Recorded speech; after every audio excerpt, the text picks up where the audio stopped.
Nadie lo dijo en voz alta, pero Sergio Ramos fue mucho más que un capitán, fue un dictador en silencio.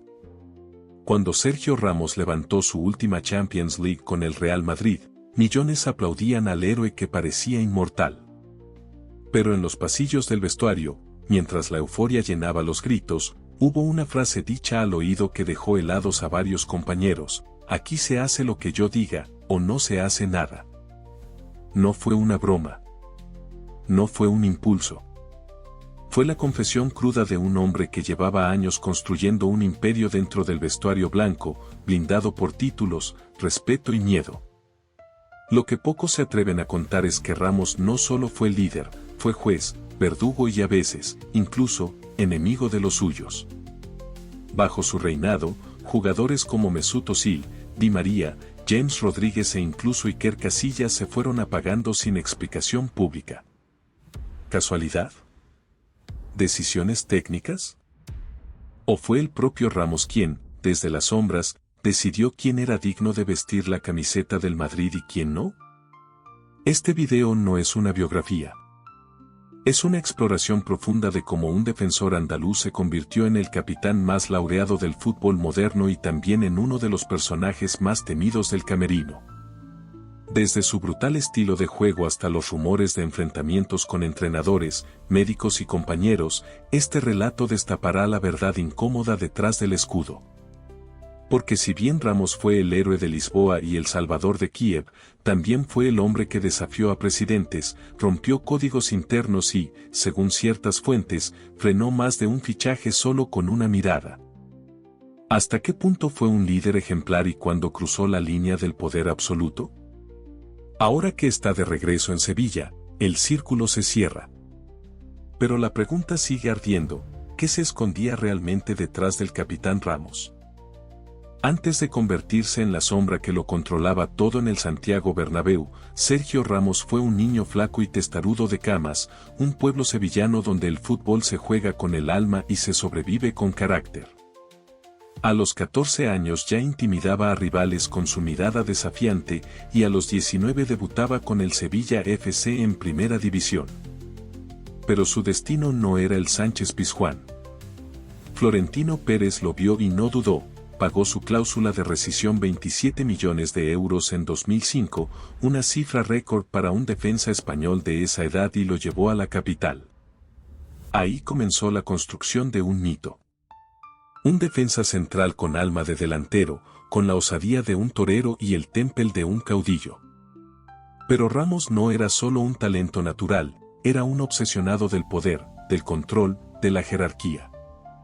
En un vestuario lleno de galácticos como Ronaldo Nazario, Beckham y Zidane, el chico de Camas no hablaba mucho, pero observaba todo. Y cuando por fin habló, nadie se atrevió a interrumpirlo. Durante más de una década, Ramos se convirtió en la cara visible y el alma no siempre amable del Real Madrid. Fue capitán tras la salida de Iker Casillas, pero incluso antes de portar el brazalete, ya mandaba como si fuera suyo. Tenía línea directa con Florentino, ascendencia sobre los entrenadores y un instinto quirúrgico para detectar debilidades entre sus compañeros. En la selección española, su ascenso fue igual de meteórico. Campeón de Europa en 2008, campeón del mundo en 2010, campeón otra vez en 2012. Pero incluso entre tanto brillo, hubo señales. En más de una ocasión, las cámaras captaron discusiones tensas con Del Bosque, con Piqué, con Cech.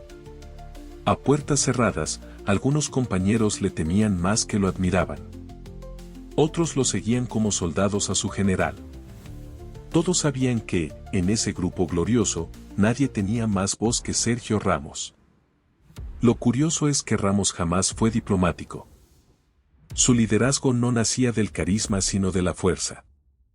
Cuando Cristiano Ronaldo se fue del Real Madrid en 2018, muchos pensaban que el club quedaría huérfano de ídolos. Pero en realidad, el vacío de poder no existió, Ramos ya estaba ahí, imponiendo su ley.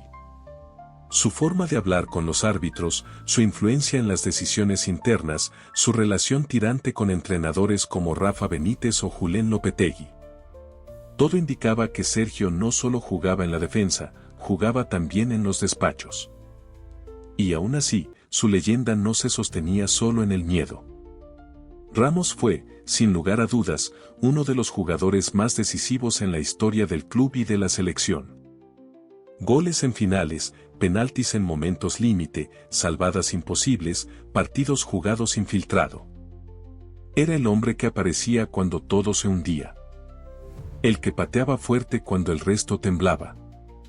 El que daba la cara cuando otros se escondían.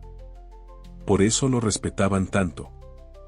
Por eso también lo toleraban todo. Pero como todo gran imperio, el de Ramos empezó a mostrar grietas. Los fichajes jóvenes ya no se arrodillaban. Algunos entrenadores comenzaron a enfrentarlo. Su cuerpo, maltratado por años de sobreesfuerzo y medicación, empezó a traicionarlo. Y sobre todo, su ambición, la misma que lo había llevado a la cima, empezó a volverse contra él. Nadie en el Real Madrid tuvo nunca tanto poder como Ramos. Pero, como bien se sabe, cuanto más alto estás, más dura es la caída. Y lo que estaba por venir no solo iba a poner en duda su legado, sino también a desvelar el lado oscuro de su reinado. El inicio fue un rugido silencioso. Sergio Ramos llegó al Real Madrid con 19 años y la camiseta número 4, heredada de Fernando Hierro. En su primer año, alternó posiciones entre lateral derecho y defensa central, pero ya dejaba claro algo: no temía a nadie. Tenía entradas duras, sangre caliente y una actitud desafiante que se convirtió pronto en marca registrada. Los veteranos lo llamaban el animalito. Él sonreía. Sabía que era solo cuestión de tiempo. En 2007, tras la salida de Roberto Carlos y el desgaste de Cannavaro, Ramos empezó a consolidarse como el nuevo jefe de la defensa. El público lo adoraba. Era español, canterano del Sevilla, y tenía alma de gladiador. Pero lo que pocos sabían es que en los entrenamientos era el primero en ir al choque y el último en pedir disculpas. Quería mandar. Y no tardó en lograrlo. La gran explosión llegó en la era Mourinho. Entre 2010 y 2013, Ramos se volvió indiscutible. Pero también se convirtió en parte del núcleo de poder del vestuario, junto a Casillas, Xabi Alonso y Cristiano Ronaldo. Los encontronazos con el técnico portugués fueron épicos. Se filtraron discusiones, reuniones a puerta cerrada, amenazas. Mourinho, harto, lo acusó públicamente de deslealtad. Ramos, con su ya famoso tono de andaluz desafiante, le respondió: aquí se gana todos juntos. Aquí no hay traidores. Aquel episodio fue un punto de inflexión. Casillas terminó marginado. Mourinho fue despedido. Y Ramos, poco a poco, ascendió a un rol que iba más allá del fútbol. Era el nuevo amo del vestuario. Un caudillo. En 2014 llegó el gol de su vida, el cabezazo del minuto 93 en la final de la Champions contra el Atlético de Madrid. Con ese gesto, Ramos se convirtió en leyenda. Lo que vino después fue una avalancha de éxitos: 4 Champions League, múltiples ligas, supercopas y una presencia permanente en los equipos ideales de FIFA y UEFA. Pero detrás del brillo, comenzaban a filtrarse las sombras. En 2015, el club quiso renovarlo a la baja. Ramos jugó fuerte, amenazó con irse al Manchester United. Incluso viajó a Inglaterra. La prensa hablaba de traición. Pero todo era parte del juego. Finalmente, Florentino cedió. Le duplicó el sueldo y lo nombró capitán tras la marcha de Casillas. Fue el primer aviso de que Sergio no aceptaba mandatos, él los dictaba. La relación con los entrenadores fue siempre una montaña rusa. Con Ancelotti, química total. Con Lopetegui, distancia. Con Benítez, guerra fría. El caso más sonado fue con Zidane, su mayor aliado y, al final, también una víctima del poder de Ramos. Cuando el francés regresó en 2019, lo hizo con una condición: controlar el vestuario. Pero se topó con un Sergio herido, cuestionado por lesiones y rodeado de jóvenes que ya no lo veían como semidios. El choque fue inevitable. En paralelo, los rumores crecían. Medios como Der Spiegel filtraron informes de la UEFA en los que se hablaba de anomalías médicas en los controles antidopaje. Ramos lo negó todo, pero la mancha quedó. Internamente, los médicos del club alertaban de un uso excesivo de infiltraciones para mantenerlo en activo. Había partidos donde, según fuentes cercanas, jugaba con más anestesia que energía. Y aún así, lo hacía. Lo seguía haciendo. Hasta que el cuerpo dijo basta. En la temporada 2020-21, Ramos sufrió 3 lesiones musculares y una en la rodilla. Se perdió partidos clave. El club, ahora liderado por una nueva política de austeridad, le ofreció solo un año más de contrato. Ramos pidió 2. Nadie cedió. Y así, tras 16 temporadas, 22 títulos y cientos de batallas, el capitán abandonó el Real Madrid por la puerta lateral, sin homenaje en el campo. Su paso por el PSG fue casi simbólico, lesiones, suplencias, y un último título que no le supo a nada. Ramos, por primera vez en su carrera, no mandaba. Y entonces, en 2023, ocurrió lo impensado, volvió al Sevilla, el club del que salió abucheado, el mismo que quemó su camiseta. La historia parecía cerrarse, pero algo había cambiado. Ya no era el chico desafiante de 2005. Ahora era un hombre que cargaba no solo con medallas, sino también con cicatrices que no salían en la prensa. Porque detrás del ascenso, detrás del mito, siempre hubo un precio. Y ese precio aún no ha terminado de cobrarse. En mayo de 2018, el Real Madrid acababa de conquistar su tercera Champions League consecutiva. Mientras los focos se centraban en Gareth Bale y la despedida de Cristiano Ronaldo, en los pasillos del estadio de Kiev se gestaba una historia que cambiaría para siempre la percepción del capitán eterno. Sergio Ramos, aún con el sudor de la batalla sobre la piel, fue conducido a la sala de antidopaje. Todo parecía rutinario. Hasta que no lo fue. Un informe confidencial de la UEFA, filtrado meses más tarde por Football Leaks, reveló que Ramos habría incumplido el protocolo antidopaje al ducharse antes de entregar la muestra. No solo eso, se detectaron rastros de dexametasona, un potente corticoide antiinflamatorio que solo puede ser usado si se notifica previamente. El médico del club había olvidado hacerlo. Oficialmente, el caso fue cerrado. UEFA no encontró intención de dopaje. Pero en el entorno del fútbol, donde las apariencias lo son todo, la sospecha quedó flotando como una nube tóxica. No fueron pocos los que murmuraron que Ramos jugó muchas finales gracias a inyecciones y protocolos médicos al borde del reglamento. Algunos incluso afirmaron que su rendimiento, lejos de decaer con la edad, aumentó misteriosamente durante los años más exigentes.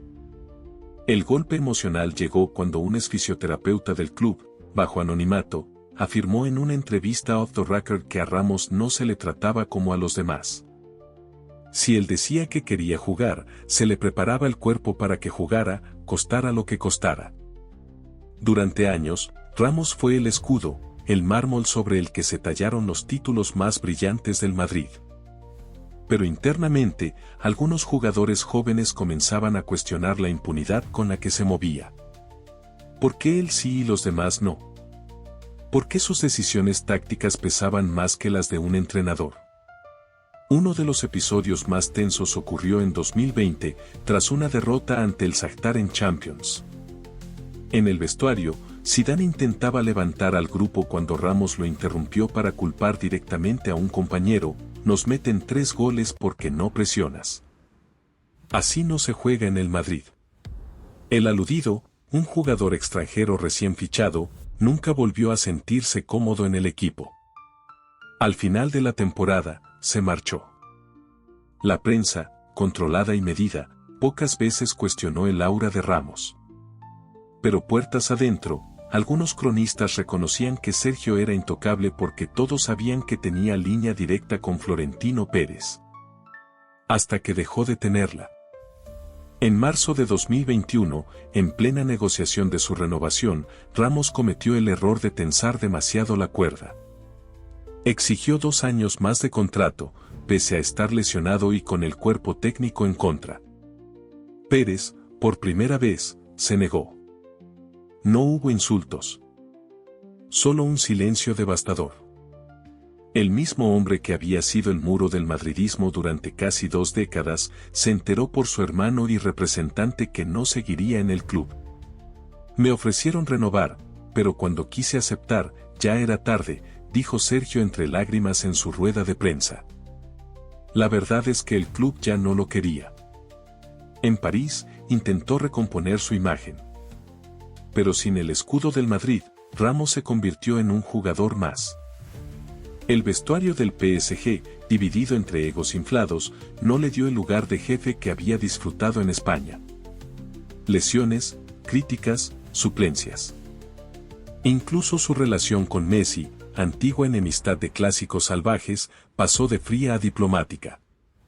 Sergio ya no rugía. Solo hablaba. Y a veces, ni eso. La prensa francesa fue implacable, una leyenda que no encuentra su sitio. Más músculo que fútbol. Otro símbolo que llega tarde. Mientras tanto, el público comenzaba a preguntarse, ¿valió la pena? ¿Valió la pena empujar a tantos hacia la salida, soportar tanto dolor físico, mandar por encima de entrenadores, todo por sostener un trono que al final desapareció sin aviso? El regreso al Sevilla en 2023 fue su último acto de redención. Y quizás también su confesión silenciosa. Cuando fue presentado, entre lágrimas, dijo, volver es reparar. Volver es perdonar y pedir perdón. Nadie se lo pidió. Pero él lo necesitaba. Porque en el fondo, Ramos siempre supo que su historia era de gloria y de grietas. En Escándalo Total, no venimos a glorificar ciegamente ni a destruir sin piedad. Analizamos, observamos y sobre todo, entendemos que las figuras como Sergio Ramos no son simples futbolistas, son espejos deformados de todo lo que el fútbol profesional representa en su máxima expresión.